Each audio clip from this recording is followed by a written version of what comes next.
If your sleep is broken right now, you have trouble getting to sleep, you have trouble waking up in the morning, this is not a nighttime issue. The problem starts in the morning. Now understand that the first 30 to 60 minutes after you wake up can either help you fix your brain or keep you stuck. Most people treat nighttime routines as the end-all be-all for their sleep quality, their sleep quantity. Now, there is some validity to that, okay? What you do before bed helps tell your body and prepare your body for sleep. But what if your body didn't know that it was time to sleep? What if the circadian rhythm that your body follows tells your system that I'm not ready to sleep yet? It is not time to go to sleep, okay? Understand that when you get up, your circadian clock starts. But the problem lies is if you wait in bed, hit the snooze, roll around, don't fully activate your systems, that system really never kicks in. That restart never really happens. To start that 16-hour wake cycle, okay, you need to do a few things. If you are the type, I used to do this, I sometimes do this on the weekend as well. If you're the type that when the alarm goes, hit snooze, roll around, pick up your phone, scroll, wait, hit snooze. Your body doesn't know that we are in wake time. You are still in sleep and slumber. You haven't activated your brain. You haven't activated this system. You have what's called the suprachiasmatic nucleus. Okay, so that is a series of neurons that when it sees light, when it has movement, when you ingest food, guess what? It activates your system. Start the cycle. It tells the body it is now wake time. It is now time to activate our system so that we're ready for the day. If you're the type that doesn't have a strong morning protocol, doesn't have a consistent wake up routine, then your body doesn't know that this is wake time. So you might be the type that struggles when you go to bed, when you get up, and if you just feel like you don't have consistency in your life. Now, that nighttime routine that you've been honing, when the lights go off, when you put your phone away, how long you read, your stretches, your breath work, your gratitude journaling, that all does help.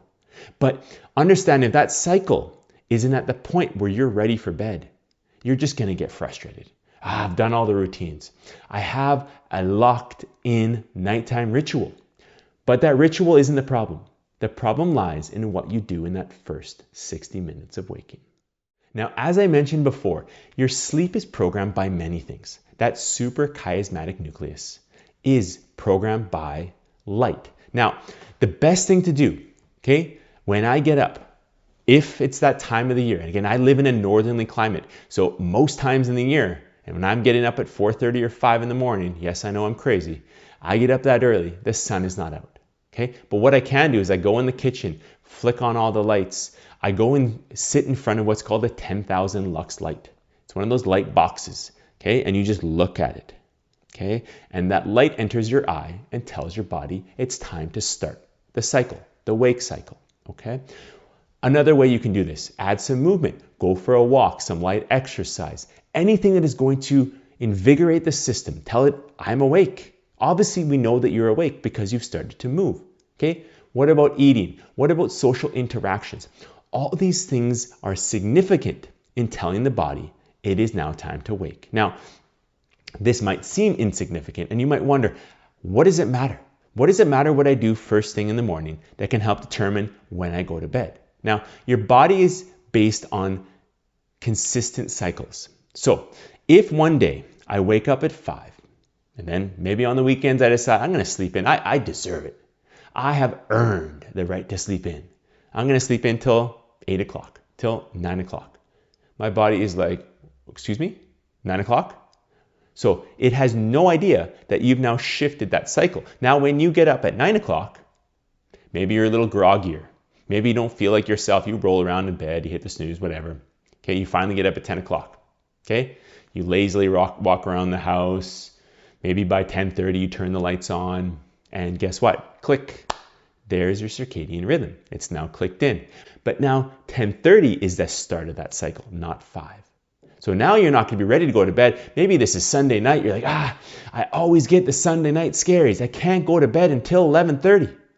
It's not necessarily that you have anxiety. Maybe that is part of it, but it's not necessarily. It's because your circadian rhythm was set later, because you've changed that consistency, that pattern that your body is used to. Okay? Your routines, what you do first thing in the morning, predicate that time that you are awake and how your body prepares and readies itself for sleep. So I want to provide for you a simple way of getting that circadian rhythm started. Okay, so here's a simple protocol. I'm going to go with 5 things you need to do. Okay, I call it my mover protocol. It's my morning protocol. It's what I've been doing for 6 years. It's what I've included in the PCS Resilience Collective. Now, if you want to join the waitlist, if you want to learn more, links to my website and to the waitlist are below. But it's a really simple concept, but it has had profound impacts on my sleep consistency. It is now at around 9:30, between 9 and 9:30. I am starting to feel tired. I'm yawning. I can feel my body readying for sleep. And that's when I want to go to bed. It's because I'm getting up at the same time every morning. And I'm doing the same thing. And that consistency is telling my body I'm preparing for sleep between 9 and 9:30, which is fantastic. Okay, that's what I want. So here we go. Here is your mover protocol. We're going to start with the M. M stands for morning light. Again, morning light could be anything. It could be from your lights in your house. Ideally, it's from the sun. But if it's not from there, it's from anything that is bright enough to activate that circadian rhythm. So again, if you don't have access to a light box, a 10,000 lux light, which is fairly cheap, I would suggest anyone buying them, okay? If the sun is not out, maybe that's a time of the year or you're getting up too early, all you need to do, turn on as many lights as you can, okay? And then, again, you don't have to stare into those lights, but just have that overhead light coming down, okay? Mimicking the light of the sun. The next thing you're going to do, optimize breathing. What I do in front of that light box or sitting in the sun if I'm in the summertime is that I'm going to do some breath work, okay, with that light there. So I'm now stacking those 2 things that are going to help with my circadian rhythm. Now, what does optimized breath work look like for you? It's going to look different than it does for me, okay? I love some kind of hyperventilation breathing, like a Wim Hof breathing. But you might do something that's more relaxed, maybe a 4-4 breath, where you're just getting a good cycle for your breath. You're calming yourself, okay? Whatever it is, but you're doing some breath work. And again, breath work is going to tell the system that you are safe, okay? You can provide some of those cues. You can use some mantras. But whatever you're doing, again, I'm looking at the light, and I'm now providing some safety in the system. So I've stacked those 2 things. The next thing I'm going to do is some visualized gratitude. Now, I write in a gratitude journal. I've been doing so for over 5 years. I like to write in it, and then what I do is I sit and I think about it. I'll sit for 3 minutes, and I'll visualize those concepts. If it's something that has been substantial in my life, maybe it's a proud accomplishment of my children or myself, or something that's happened that has been historic or something I've been working towards. I'm going to visualize how that's going to impact my life, or I'm going to recreate that moment, okay, in my mind. I'm going to sit with it, and what I'm doing is I'm just letting that positivity linger. Okay, my E is my exercise. Exercise can be any movement. It's taking my dogs for a walk. It's going downstairs and doing some kind of resistance training. But again, it's alerting the system. It's providing that necessary cortisol spike that's going to sustain me throughout the day.